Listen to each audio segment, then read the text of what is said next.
You know you need to say no more often. Every productivity expert tells you that. Every business coach tells you. You tell yourself. And yet, when the opportunity comes, you say yes. When someone asks for help, you say yes.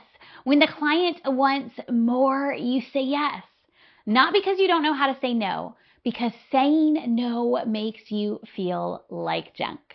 Guilty, selfish, mean, unhelpful. So you end up saying yes. And then you're overcommitted, overwhelmed, and resentful. Today I'm going to teach you how to actually say no without feeling guilty.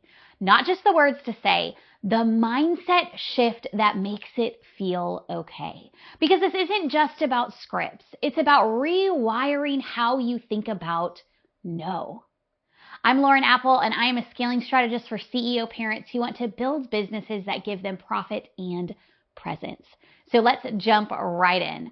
First, let me tell you why you feel guilty when you say no.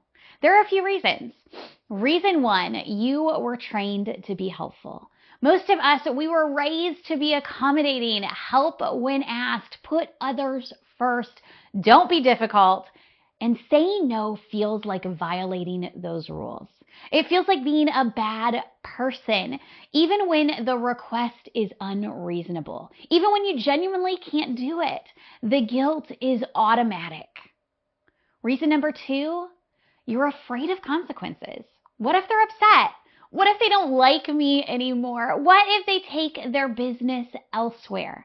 What if this opportunity never comes again? The fear of what might happen keeps you saying yes. Even when saying yes costs you more than saying no. And the third reason, you haven't decided what you're protecting. Most of what I talk about with CEO parents goes back to this. When you don't have clear priorities, every request feels equal. This opportunity could be good. This person could be important. This thing could matter. Without clarity on what you're saying yes to, you have no framework for what to say no to. So you default to yes, because at least that feels productive. And reason number four, you think your no needs to be justified. You feel like you need a good enough reason to say no. Like you need to be busy enough or overwhelmed enough or important enough to decline. So when you can't think of a justifiable reason, you ultimately say yes. Even though I don't want to is actually a perfectly valid response. Okay, so how do you actually say no without feeling guilty? There are 5 shifts that changed everything for me. Shift number 1, understand that every yes you say is actually saying no to something else. This is the fundamental reframe and mindset shift here. You don't have unlimited time and energy. I actually just got off of a call with someone who said, every time somebody says we all have the same 24 hours, it isn't the same when you're a CEO parent. Every yes you say to something is a no to something else. So when you say yes to the networking call, you're saying no to deep work time. When you say yes to that extra project, you're saying no to rest. When you're saying yes to the evening event, you're saying no to dinner with your family. You're already saying no. You're just saying no to yourself and your priorities instead of others. And when I realized this, everything shifted. Saying no to someone else meant saying yes to my family. Saying no to an opportunity meant saying yes to my current commitments. Saying no to a request meant saying yes to my own well-being. And the guilt started to lift. Not because I wasn't saying no, but because I realized that when I said no, I was actually saying yes to the things that mattered. Shift number 2. Get clear on what you are protecting. You need to know what matters most. Not in a vague, hey, family is the most important kind of way. In a specific, concrete way. You hear me say this all the time. What are your non-negotiables? Let me tell you mine. I close my laptop at 4 p.m. every single workday, non-negotiable. Friday afternoons are for my teenagers who are home from school, non-negotiable. I go to every soccer game, non-negotiable. I am there when my kids get home from school, either me picking them up or at home when they walk in. It's non-negotiable. I have daily cuddles with my toddler, non-negotiable. I work half-time in the summer to be available to my kids, non-negotiable. Evenings are for family and life, not work, non-negotiable. I get at least 90 minutes of deep work in every single day, non-negotiable.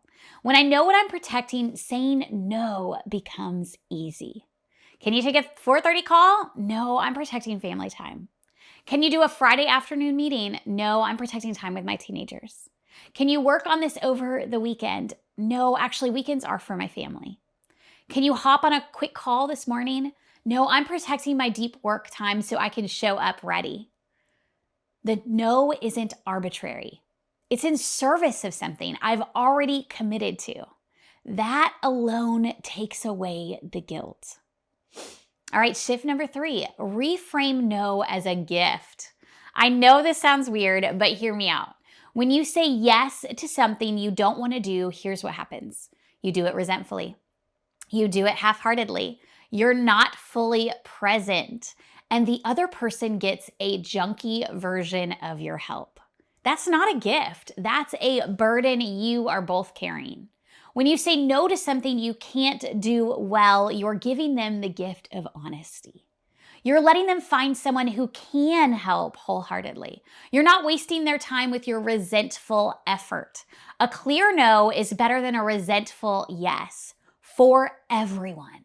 When I started seeing my no as a gift to them and to myself, the guilt started to lift. I wasn't being mean by saying no. I was just being honest about what I could actually give wholeheartedly.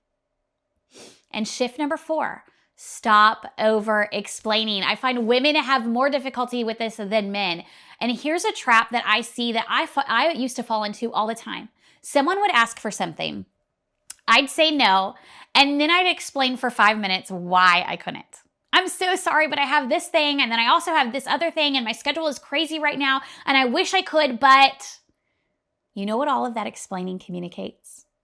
That you don't feel like your no is valid on its own. That you need to justify your boundary. That given enough reasons, you might change your mind. Stop. A simple no with a brief explanation is enough. I can't make that work, but thank you for thinking of me. That's not going to work for my schedule right now. Let me know if there's another way I can help. I'm not taking on any new projects right now. I just don't have the capacity. That's it. No long justification, no apology tour, just a clear, kind no. The less you explain, the less guilty you feel because you're not putting your no on trial. And shift number 5, separate the feeling from the decision. Here's the truth. You might say no and still feel guilty, and that's okay. The feeling is not a sign that you made the wrong decision. The feeling is just a feeling. It comes from years of conditioning. It takes time to rewire. So don't wait until you feel good about saying no. Just say no anyway. Feel the guilt, embrace it, notice it, and then let it pass. Over time, as you see that the world doesn't end when you say no, as you see that people still like you and opportunities still come, the guilt will fade. But you have to say no first. The feeling changes after the behavior, not before. Now, let me give you some actual scripts to help you frame this in the right words, because sometimes you just need the words. For requests that don't fit your priorities, you can say things like these. Thanks so much for thinking of me. I'm not able to take this on right now, but I hope it goes really well. Or I appreciate the invitation, but that's not going to work for my schedule currently. Or I'm going to pass on this one, but I am so grateful that you asked me. For pick your brain requests, okay, you can say things like this. I'm flattered you'd want to chat, but I'm not doing coffee chats right now, but here are a few resources that might really help you. Or I don't have capacity for one-off calls currently, but you can find a lot of what I would share with you on my YouTube channel, my email list, on this resource link, etc.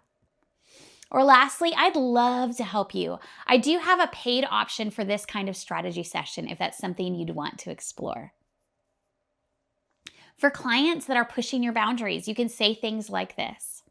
I want to give you my best thinking, so I protect my mornings for really deep work. Let's find an afternoon that works. I'm happy to be flexible around your schedule. I hear that this feels urgent. My response window is 24 hours, and I'll make sure to prioritize this when I'm back online. Thanks for your patience. Or I keep my calendar structured so I can deliver the best results for you. So here are the times that I have available. For opportunities that aren't right, you can say things like this. This sounds like an amazing opportunity. It's not the right fit for me where I'm focused right now, but I appreciate you reaching out. Or I have to pass on this one, but I'd love to stay connected for future opportunities. Or lastly, my plate is full with current commitments, so I need to say no to this one. I hope it goes really well. Notice what all these have in common. They're brief, they're kind, they don't over-explain, they don't apologize excessively, they are just clear. Let me tell you what changed when I learned to say no in my life. I used to say yes to everything. I mean, I grew up a Christian faith. I'm a Christian woman, and I love to serve people, and it feels like the right thing to do, right? Every networking call, every opportunity, every request, and I was drowning. I was working nights and weekends. I was missing time with my family. I was leaving the dinner table. I was resentful and exhausted. And so when I started to say no to things, I was terrified. What if I missed out? What if people were upset? What if opportunities stopped coming for me? But here's what actually happened. People respected me more because I clearly valued my time. Better opportunities came because I had space for them. I had energy again because I wasn't spread so thin. And the things I said yes to, I did them well because I wasn't resentful. I wasn't overcommitted. I was showing up fully. The fear of saying no was so much worse than actually saying the no. And the guilt, it faded. Not immediately, but over time. And as I built evidence that saying no didn't ruin my life or ruin my business, the guilt lost its power. And here's what I want you to do this week in order to allow yourself to say no more often. Step 1, identify one thing you should have said no to recently. One thing. Something you said yes to that you regret. What was it? Why did you say yes? Get honest about the pattern. Step 2, write down what you're protecting. We always come back to this, your non-negotiables, the things you're saying yes to. When you say no to requests, make it concrete. Step 3, practice one no this week. Something small. If you need to, start there. Use one of the scripts that I gave you. Say no, feel the guilt, let it pass. See that the world doesn't end. And step 4, get support if you need it. If you struggle to set boundaries, many of my clients are here. If you struggle to say no, if you're constantly overcommitted, sometimes you need help working through that. Every 6 weeks, we host a free activation session. It's a chance to get some real support, talk through what's keeping you stuck, and get clarity on what needs to change. And if you're watching this and you know you need help with boundaries, with saying no, with protecting what matters, come to our next activation session. The link is in our description of this video below. And if you want to go deeper, if you want a thinking partner to help you redesign how you work and live, that's what my scaling strategy and coaching support is all about. We don't just talk about saying no, we actually rebuild your business so that saying no becomes natural because your priorities are clear and your systems support them. Link for that is also in the description below. And if you want more content like this, we send stuff like this to our email list every single week. Real strategies for CEO parents who want both profit and presence. Link for that is also in the description below. Saying no is not mean. Saying no is not selfish. Saying no is how you protect what matters most. So get out there and give a no this week. Thanks for watching. We will see you in the next one.